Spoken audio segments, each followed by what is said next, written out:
tanteraka dia efa hita fa tsy salama izy. Voateraka izy zany dia efa misy émission dia mitazona tanany hôpitaly izay dia misy izy hoe sao dia tavy izy dia mitsindrona teloandro izy dia avy mitsindrona teloandro izy dia tsy mandeha mihitsy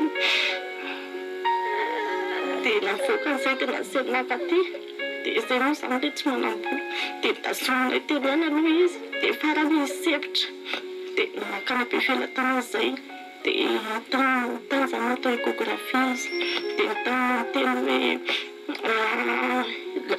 lymphangiome kystique izy dia lasa mitsanaka aty dia olona mitady vola tena any fa tsy nahita mihitsy dia farany izy zany afaka 10 volana dia feno 10 volana izy dia mikakara dia olona entina tena be felan-tanana ihany dia misy izy zany hoe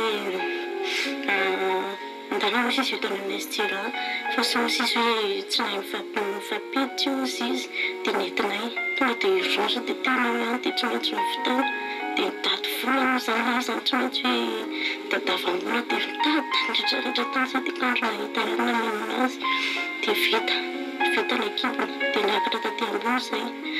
Teto amin'ny hôpitaly HJR izy no nododiana voalohany volana mars taty aoriana nefa dia hita fa mbola tsy salama izy satria niverina ny voto indray ny tenany sy ny atony ary nahatonga ny lelany hivoaka.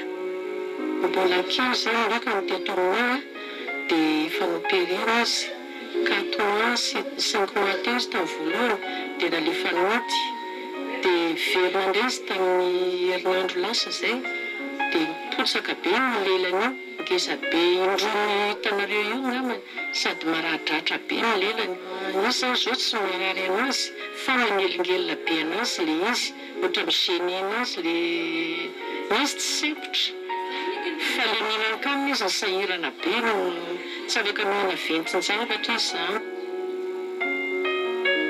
Aretin'ireo lalandra ao amin'ny faritry ny loha manomboka eo amin'ny tenda no miakatra ity fivitosana ity somary sarotsarotra kosa nefa ny aretina mahazo any loka raha ny fanazavan'ireo mpitsabo. Tsy folo isan-jato mitenda fotsiny le izy mitenda fotsiny zany le mivoto fa ny loka tonga rahaty mifoto delany ity le izy rehefa mididina le izy tamin'ny voalohany dia afaka tanteraka le zavatra fa reny zany raha vao misy hoe misy kely tafajanona fotsiny le ataony hoe loge kystique le lymphangiome dia miverina le izy rehefa avy eo tsy hoe miverina fa miverina voalohany indray le izy dia nandroka zany zay zao problème nisy io be dia be zany hoe voan'le lymphangiome kystique io fa mitena ohatran'ny loka zany rara. Ny tsy mbola fananantsika ilay fanafody antsoina hoe OK 432 izay avy hatrany dia mandevina amin'ny fivitosana dia mbola ny fanidiana ihany aloha hatreto no vahaolana. Misy fanafody zany efa natao be da be hoe tsy didina le izy fa misy tsondroana amin'ilay izy dia leviny tonga hoe sclérose zany hoe lasa mikaikina le zavatra dia levina azy fa ny japonais zany nanao izay hoe OK 432 zay no tena mahery vaika indrindra sy tsara indrindra amin'izao fotoana izao fa izy moa mbola tsisy eto amintsika. Ilaina fitandremana nefa izy efa nidiny izay isorana ny mety ho sanatry fiverenany. Tena mila fanomanana be aloha le izy zao mbola eo mpanomanana anazy zay tena risque moa zany dia io ny lelany non seulement tsy hoe mijouer rôle amin'ny sakafo fa amin'ny respiration koa rehefa boucher leo ny respiration dia lasa misy problème dia voatery tsy maintsy mandalo amin'ny fandidiana zany. Nitsidika ny loka ny fikambanana fitiarana notra fanampiana isan-karazany ho azy mianaka. Nijery akaiky indrindra ihany koa ireo fanafody tokony hovidiana ny fikambanana izay antoka ny lany rehetra amin'ny fitsaboana ny loka. Misaotra betsaka izy mivadina mihitsy moa zany misaotra betsaka anazy zany indray tanànanay dia mbola matoky izay zany fa mbola ho ampina tsy mahasitrana tesalaka aty. Andro vitsy taty aoriana fantatra fa tsy maintsy hodidina ny loka.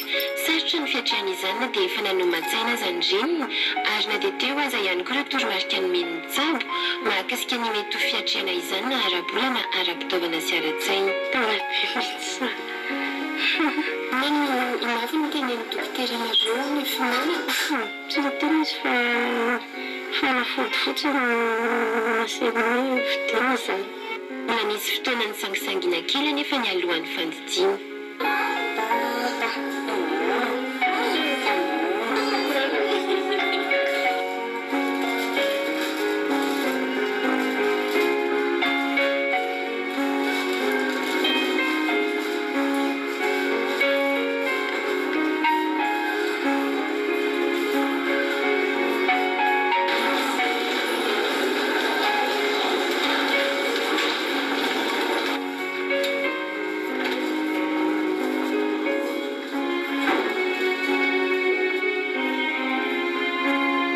Tamin'ny folora sasany no miditra ny efitrano fanidinana ny bloc opératoire i Luc rehefa vita ny fanomanana rehetra. Iraora sasany faharetan'ny fanidinana ambaran'ny dokotera.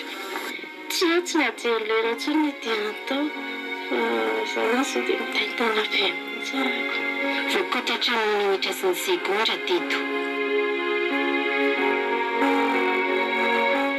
Zavatra rehetra mahafiden'Andriamanitra ka misaotra anareo tompoko manana ity zanaka ity. Ao amin'ny 2006 fa ity amin'ny 2 tondrana azy. Sy fa misaotra. Tsy misy nahatombona tamin'ny toerany teto. Mbetika mitsangana, mbetika mipetraka hatramin'ireo mpikambana teo anivon'ny fikambanana Vity. Misy aza ny ranomaso latsaka.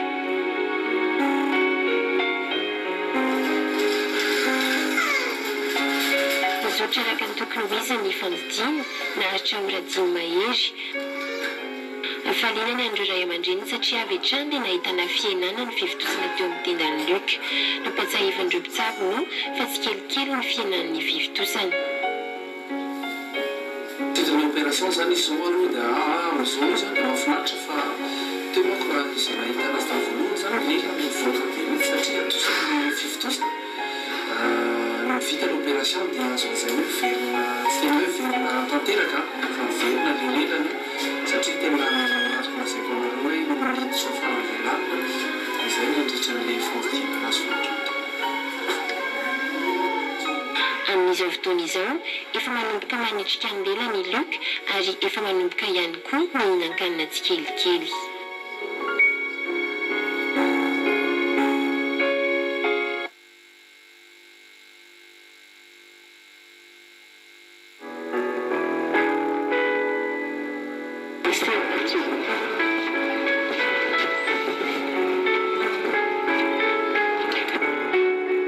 Nanana olana teo amin'ny fivoahana koa sy momena ankizilahy kely 7 taona.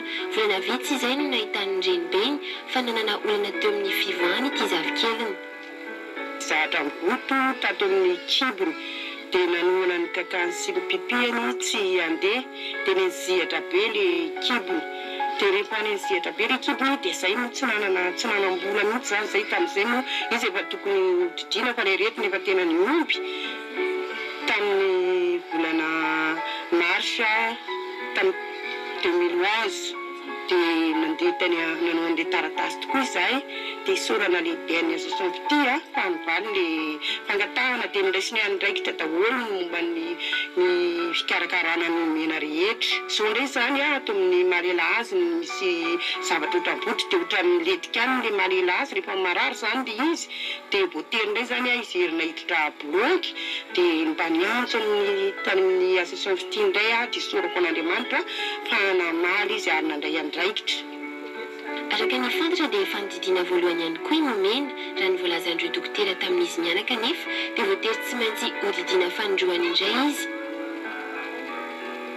Anampahitrosana ny aven'ny momena saingy eto amin'ity fianakaviana Tanjombato ity aloha izy nianaka ny vahiny mandra-piandry izay andro iverinany any amin'ny hopitaly.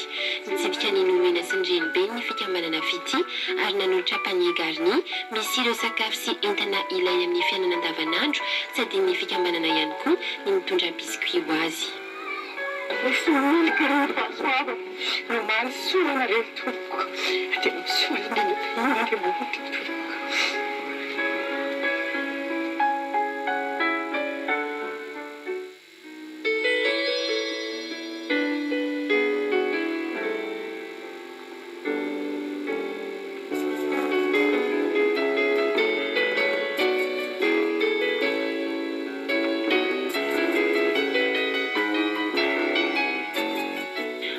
Tsy fahita matetika kosa no mahazo andimy lahatra eritaona sy iray volana izy ankehitriny. Zavatra mahazo zany zany dia misy hydrocéphalie izy voalohany sady bisecte tao Tsaralalàna tamin'ny novambra. Salama misy zatry ny voateraka misy izy dia efa sy salama. Sampiterana be izy dia nisotonina avy any tena natao intervention forcée misy. Dia izao zay mbola anatin'ny traitement zao. Nihita tany amin'ny ty pasteur ny analyse voalohany dia hita hoe la izy. Dia taty amin'ny IMM ny analyse ny hydrocéphalie dia hita hoe misy cerveau 3e cerveau sy mibaiko. aretina roa samihafa no mahazo azy eo aloha tsy fahatombana eo amin'ny taovam-pananany fa eo indrindra ihany koa ny fisinina hiato-do fahatelo izay tsy ahafahana mamantatra na lankely izy na vavikely teo aloha tsy nahazaka mihitsy ny miaro-do irery ihany koa idy milahatra Dimilahatra maromaro kely izy ao amin'ny ati-doana aloha misy malformation anankitelo atao génésie du coq aloha faharoa aty amin'ny taovam-pananahana zany misy malformation anankiray somary sarotsarotra eo koa ilay ataona hoe hypospadias vulviforme zany hoe ny fantsona mitondra pipi zany anazy tsy mivoaka aty amin'ny loha filahina fa mijanona aty antenatena na aty amin'ny bourse aty no mijanona dia lasa manao ohatran'ireny paozina vulva reny zany ny zany hoe mifanakaikaiky amin'ny paozina fananahany vehivavy ny fananahany raha jerena amin'ny ankapobeny fa efa nyverifiena moa zany tamin'ny kariotype hoe satria rehefa misy ohatran'io dia tsy maintsy verifiena sondy marina vehivavy le zaza efa nyverifiena tena zazalahy marina izy fa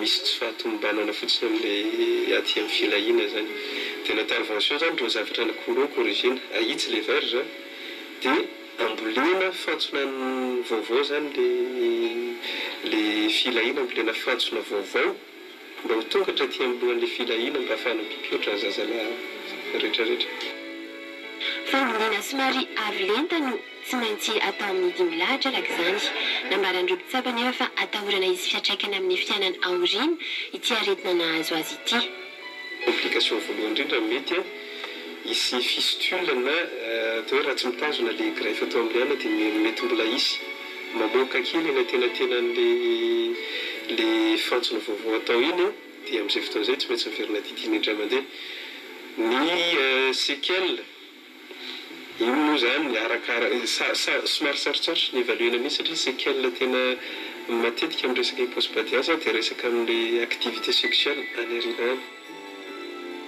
tsy ahivina fa efa nisy ihany koa ny fizahana natao toerina nefa tany ivelany mahakasika ny aretina mahazo marina ny dimbilahatra indrindra ny fisian'ity ati-do fahatelo ity nandritra ny fitsidihana ireo ankizy marary voan'ny homamiadan'ny ra tao amin'ny hôpitaly mizahaza tao tsara lalàna no nataon'ny fikambanana fity no nahafantarany ireny dimbilahatra ny fikambanana sy ny asasoa nataony raha niditra hôpitaly tao Tsara lalàna tamin'ilay 3 décembre izy nizara cadeau ny zazakely marary tao Tsara lalàna dia tanatiny iny nandefasanay demande dia voavaly anay tamin'ny janvier avany Betroky dimbilahatra sy nanakavana teto Antananarivo izy mianaka olona tsara sitrapo nahafantatra azy ireo niara-nonona taminy no nandray azy mianaka mandra-pahatonga ny andro tsy maintsy iverenany any amin'ny hôpitaly andindinany dimbilahatra teto amin'ity tokantrano teto Ankarobato ity no nipetraka izy mianaka tonga nitsidika ity tokantrano kely nandray ny dimbilahatra ity ny fikambanana mitondra fanampiana izay tena ilain'izy ireo amin'ny fiainana andavanandro fa ny telen'ny docteur ny opération lahatra amin'ny tapabola amin'ilay 9 septembre zao zay miditra hôpitaly dia 10 atao no fiatrana izay ny fitatenana eto efa kinan'Andriamanitra fa dia efa izy ny mahalala azy araka izany dia tsy maintsy hodidina dimbilahatra naloza amin'ny fanidina izany nefa dia tsy maintsy mandalo fizahana maro samihafa izy tsy dia salama izy mialohan'ny andidina azy nivoaka mandrotsirotsy ny tena indray manontolo ka tsy maintsy nitsabony indray aloha izay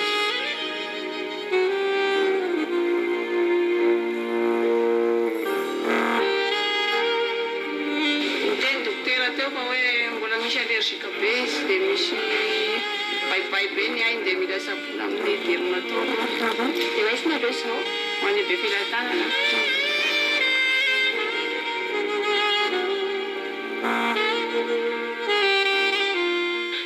fahatelo ny volana oktobra no natanterahana ny fanidinany dimbilahatra raha ny fanazavan'ireo mpitsabo dia nizotra araka ny tokony ho izy ny fanidina nazomina maharitraritra tao amin'ny famelomanana kosa nefa dimbilahatra taorian'ny fanidina azy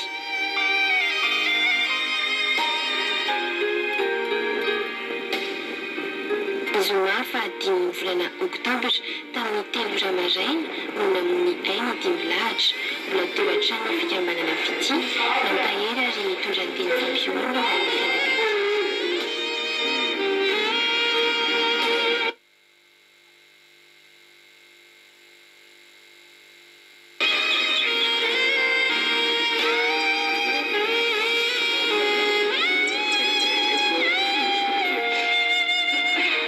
Rovolana mahery no niarahany fikambanana fity sy ny fianakaviany nitsangana dimy lahatra.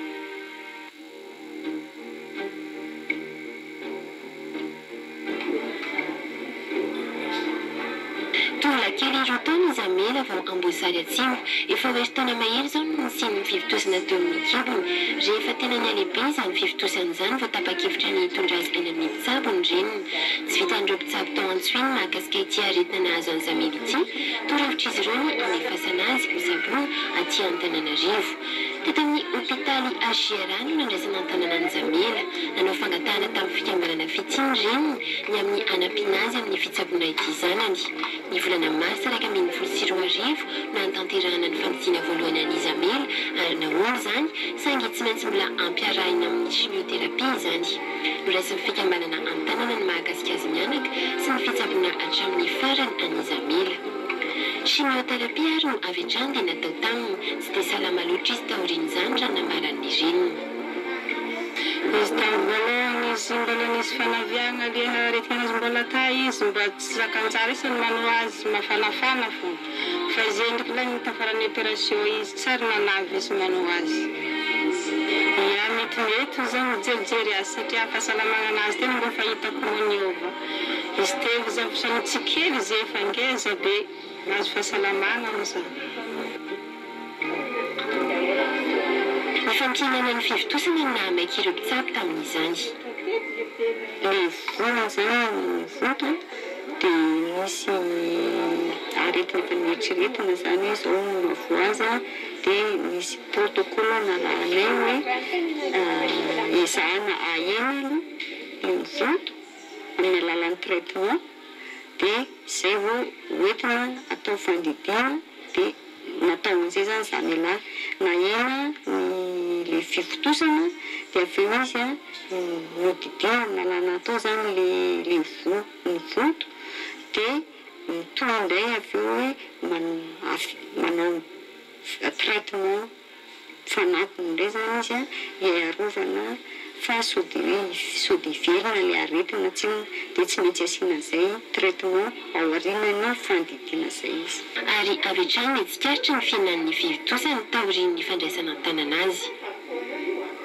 Efa nahavita chimiothérapie maromaro Zamila amin'izao fotoana izao mbola tohizana hatrany anefa ny fitsaboana rehetra mandra-pahasitrany na dia vita aza ny fandidiana. Ny firariana zany moa dia hoe miasitrany rehefa nalana zany ny aretina dia izao izy manohy an'ilay hoe traitement indray aoriana fandidiana satria nitao ohatra fa sody hoe miverina ilay aretina so misy ilay aretina sendra tsy palotra tany amin'ny tenany hafa tany dia izay no evitena izay ny antony nanaovan'ilay traitement manaraka zao.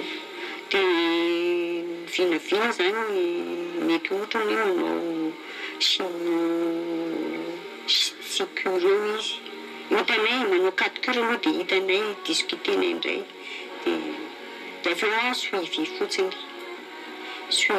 avy eo rehefa vita zany izay traitement aoriana le fandidiana teo rehefa naraha maso fotsiny zany isam-bolana aloha voalohany dia avy eo isa-3 volana dia avy eo isa-taona.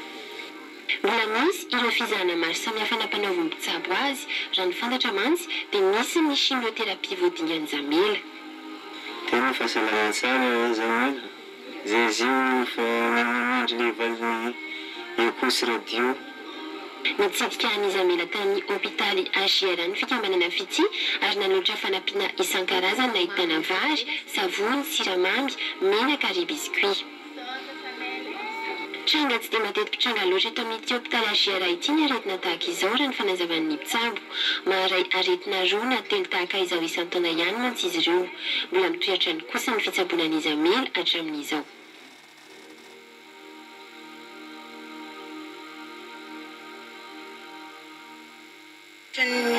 Narary be ny kibony izany, mafimafy be ny kibony dia nitomany izy dia nentina tany amin'ny dokotera dia ny dokotera napiditra hôpitaly anay. Tahaka izao hitantsika amin'ny sary izao ianto tamin'izy fantatra fa narary tsy afaka niny voakaraka ny tokony ho izy voatery nodidina nandritra izany fandidiana azy izany anefa nahitana fa manana olana teo amin'ny tsinainy ihany koa ianto. Ny zavatra fisehony tamin'ny voalohany zany dia tsy nikakany izy dia nandoa izy ilay hoe occlusion intestinale zany nahazo anazy dia voatery tsy maintsy nididiana haingana urgence zany izay dia teo am-pandidiana teo zany nahita zany mpandidy hoe ny tsinainy zany misy zavatra mivoto dia voatery nalana dia rehefa zavatra mivoto zay manko dia tsy maintsy atao ny examen anatomopatologika, examen na cellule dia natao zany zay dia hita zany fa namiadana ilay izy dia tsy maintsy nitohizina nanao chimiothérapie izy.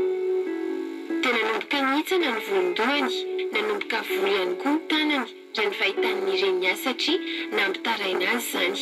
Enina raha totaly nisy chimiothérapie natao tamin'ny andro.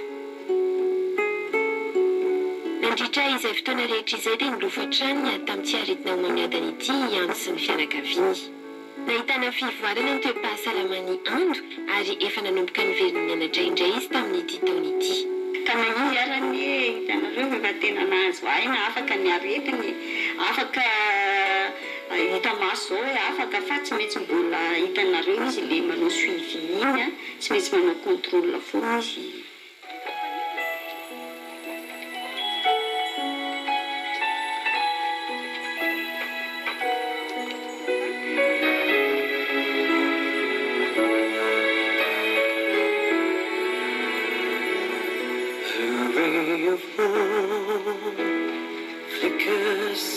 Tonga nitsidika ny andro tany an-trano ny filohan'ny fikambanana fity Ramatoa Mialy Rajoelina. Tsy nampoiziny ity tokantrano misy ny andro teto Volosarika ity vahiny tampoka ity izay tonga hita fa mahakasika ny fivoaran'ny toe-pahasalamany andro.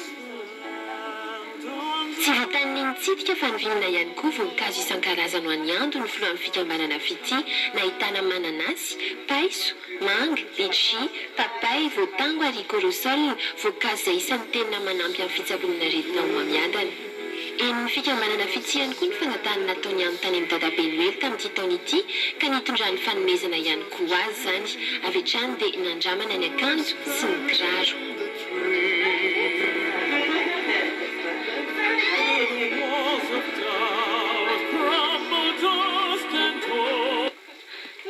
Fisaorana sy fankatelemana nasetry ny fianakaviany andro izany rehetra izany.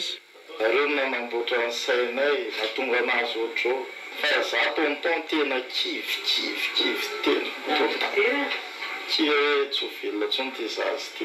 Misaotra betsaka situation fiterana indray tamin'ny fa raha tsy misy ohatra izao. Ho an'ny andro manokana kosa, nampanantena izy fa ny fianarana no hamaliny izao soa rehetra azony izao ary efa naseho ny sahady izany satria voalohany tao am-pianarana izy tamin'ny fanadinana farany teo na dia mbola nitsabo tena aza. Izy mikonarika tsara kosa tena tiako izany namam-pianarana satria raha mandriako sahirana lavora dia tsy maharaka ny collège so tena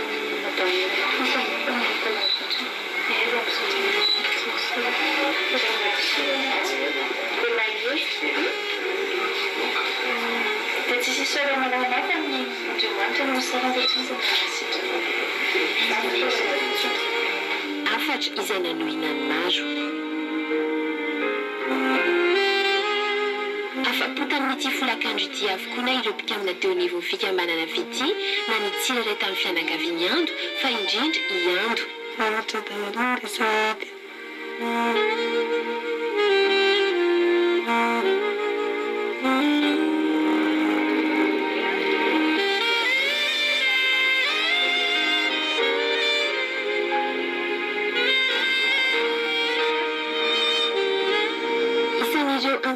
ary anjato no raisina an-tanana hatramin'ny nisian'ny fikambanana izy efatra mianadany mentina taminao ireo. Ho an'ny Loka, totosa soma tsara ny famidina azy teto amin'ny hôpitaly AGRA ary efa manaraka ny toromarika rehetra avy amin'ny tsabo izy amin'izao fotoana izao. Naverina nodidina fanjoany koa sy nomena ny volana septambra teo ary nizotra araka ny tokony ho izy izany. Ny fikambanana fity izay efa nanomana ny ilaina rehetra hiatrehan'izay famidina izay ka miandro sisa no niandrasana ireo mpitsabo. Nivonizamena no nivonto ary nahatonga ny aretiny dia natao ny famidina fandroany satria efa nodidina tany Amboasary Atsimo izy. Mbola manao fitsaboana fanampy ihany koa izy taorian'io famidina io isan'izany ny chimiothérapie satria efa afaka ny aretina raha ny ambaran'ireo mpitsabo ary tsy misy ahina intsony ny fahasalamany.